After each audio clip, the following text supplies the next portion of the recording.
Hello YouTube and welcome back to another video from me, your host Logan Albright. I was unable to make a video last week because I was traveling, so I apologize for that, but I'm back. I'm not doing a book review today because it's that magical time of year when my favorite boutique Blu-ray company, the Criterion Collection, has their semi-annual flash sale. This year on a Wednesday, bizarrely. It's almost always on a Tuesday. But I did catch it and I bought a bunch of stuff and I thought we could go through it together and talk about all these fun movies that I get to watch.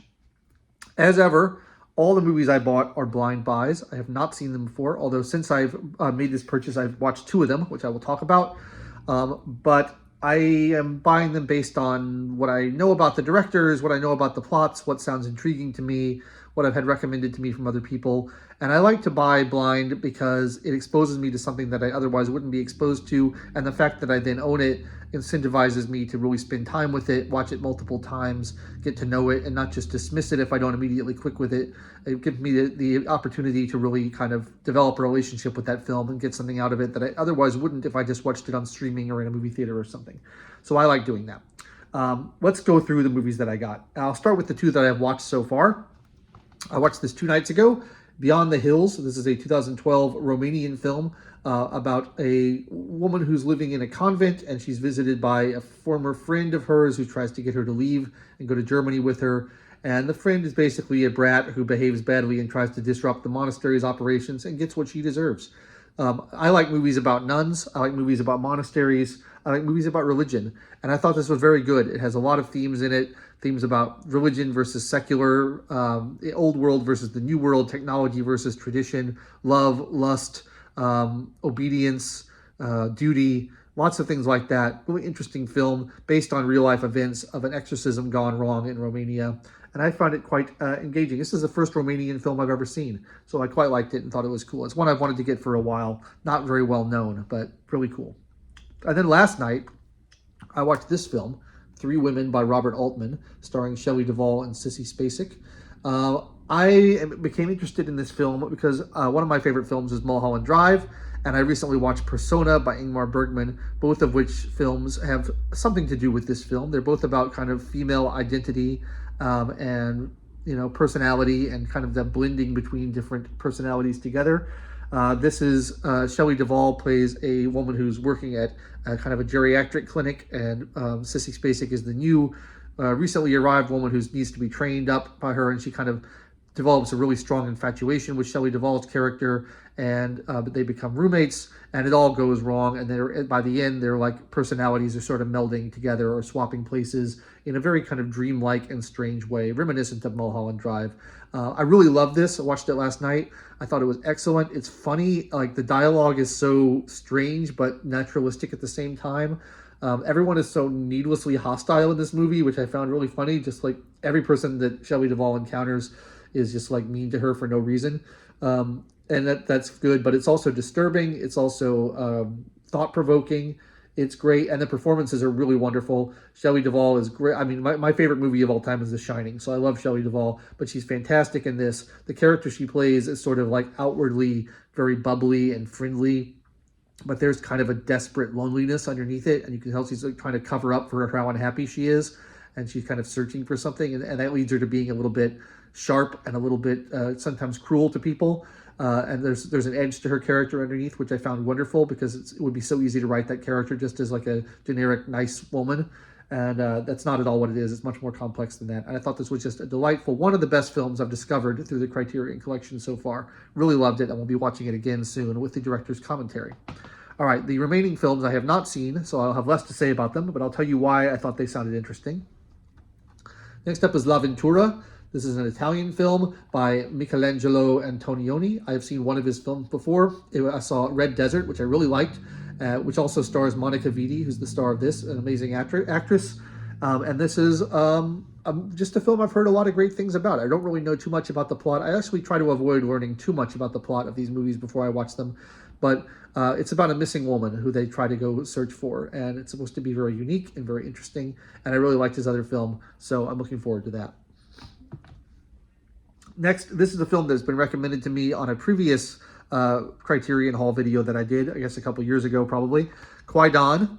It's a Japanese film, horror film based on the traditional Japanese folk stories, and it's divided into 4 parts, and there's 4 different stories. And what I'm interested in about this, I like Japanese ghost stories, and I like horror films, but what I'm particularly interested in about this is the staging and the set dressing, because it is done in a very artificial way. It's kind of done on an obvious soundstage, but it's been decorated very elaborately and painted very nicely. And I sort of like that artificiality in movies sometimes. You know, a lot of movies try really hard to be naturalistic, and I kind of like when it's like, yeah, this is an artifice, this is a performance, this is a piece of theater, this is not real life.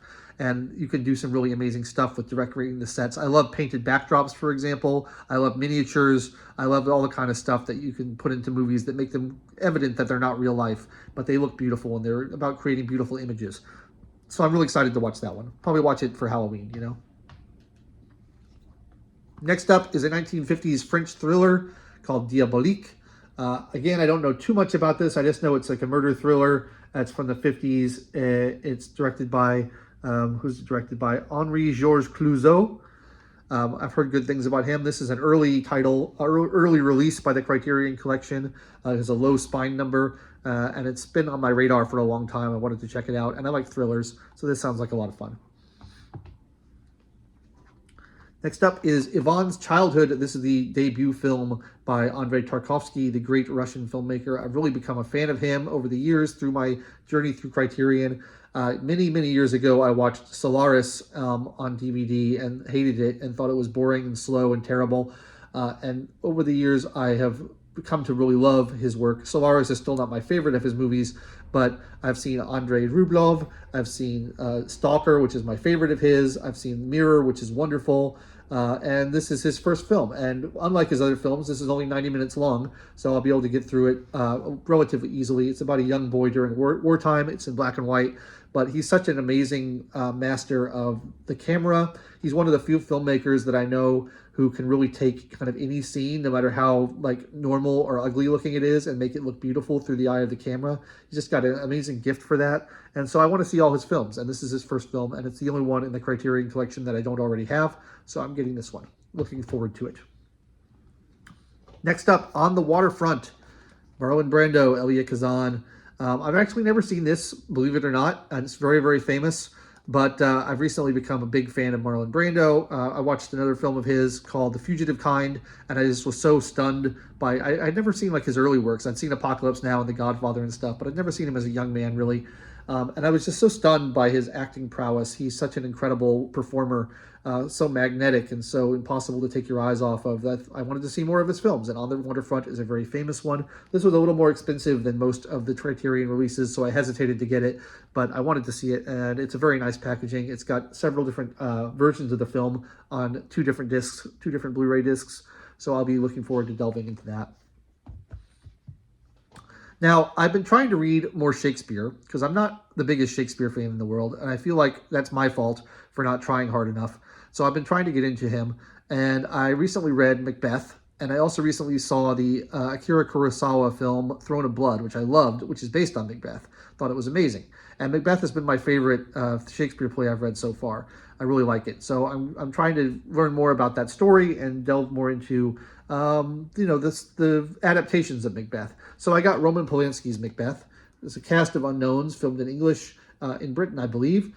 And, it's supposed to be one of the best Shakespeare adaptations. And I like Roman Polanski, and I like Macbeth. So it should be really beautiful. Based on the little screenshots that are included in the booklet, it looks like an incredible, kind of beautiful Scottish sort of story. And I love Scotland. So it should be great in that regard. I have several Shakespearean films in my collection now, which is weird given that I'm not a big Shakespeare guy, but maybe I will learn. Next up is a pair of documentaries on one package, Streetwise and Tiny, The Life of Aaron Blackwell. This is films by Martin Bell. My company that I work for that makes documentaries has been working on making a documentary about the homeless and the policy failures that are not helping the homeless.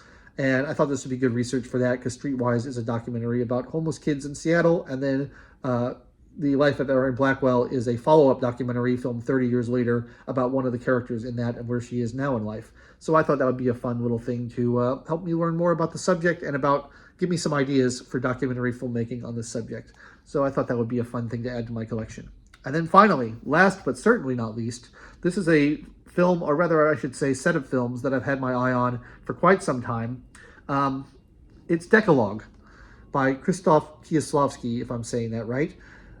This kind of came to my attention because I read an interview with Stanley Kubrick in which he listed this as his favorite film of all time. It's actually not one film, it's 10 films, each an hour long, made for Polish television, based loosely on the 10 Commandments and set during wartime Poland, I believe. I had seen Kieslowski's Blue, the first in the Three Colors trilogy, many years ago when I was quite young, and it didn't click with me. I didn't get it, and I was not impressed. And so I steered clear of him for many years. But I've heard so many people rave about this, as well. It's listed on the back as like one of the greatest achievements of visual storytelling in the 20th century. I just heard so many interesting things. And Stanley Kubrick is probably my favorite filmmaker. The fact that he loves this movie is a pretty high recommendation for me. And so it's a lot of material to get through. It's 10 one-hour films, and then there's also, I think, 2 of the one-hour films that were expanded into longer films for like theatrical release. So there's a lot of material here to get through. It'll take me a long time, I'm sure, but I like long things. I sort of have a fondness for minimalism and for, films that go on way longer than they ought to. I sort of like those things. So assuming I can find the time to watch it, I'm really excited about that as well. And those are the 10 releases from the Criterion collection that I got this time around. It's a lot. I probably went overboard, but I like to expand my collection when these sales happen. They only happen once every 6 months. And if I feel like I missed something, which I certainly do, because I have like 95 titles on my wish list on Criterion.com, the Barnes & Noble sale will be happening in just a few days in November, so I can go and get some more things then if I feel like I need to.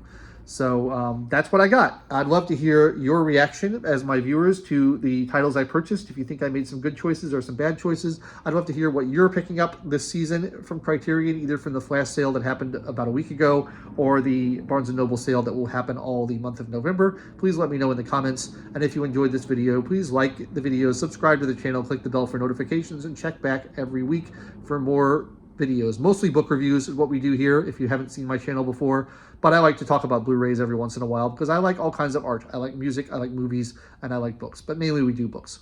Thanks so much for watching. I've been your host, Logan Albright, and I will catch you next time.